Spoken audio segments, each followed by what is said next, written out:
السلام علیکم ورحمۃ اللہ وبرکاتہ۔ امید کرتا ہوں کہ مجھے سننے والے تمام میرے بھائی خیر خیریت سے ہوں گے۔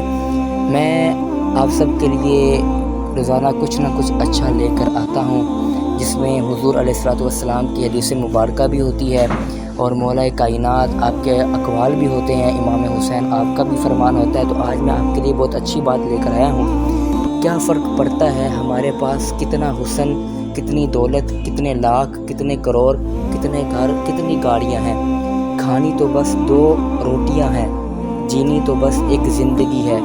فرق تو بس یہ پڑتا ہے کہ ہم نے کتنے پل خوشی سے بتائے اور کتنے لوگ ہماری وجہ سے خوشی سے جیے۔ اپنی زندگی کو اس طرح بنا کے جاؤ کہ جب آپ مرو تو مرنے کے بعد لوگ یہ نہ کہیں کہ وہ بہت گندا آدمی تھا، اس میں یہ عیب تھا، یہ تھا، وہ تھا، بلکہ لوگ یہ کہیں کہ وہ بہت اچھا آدمی تھا، اس کا اخلاق بہت اچھا تھا، اس کا رہن سہن، اٹھنا بیٹھنا، کھانا پینا بہت اچھا تھا۔ یعنی کہ اس سے یہ سبق ملا ہے کہ آپ لوگوں کو خوش کر کے جاؤ، خوشیاں پھیلا کر جاؤ، تاکہ مرنے کے بعد لوگ آپ کو خوشی سے آپ کا ذکر کریں، آپ کو یاد کریں۔ اللہ تعالی ہمیں عمل کرنے کی توفیق عطا فرمائے۔ السلام علیکم ورحمۃ اللہ وبرکاتہ۔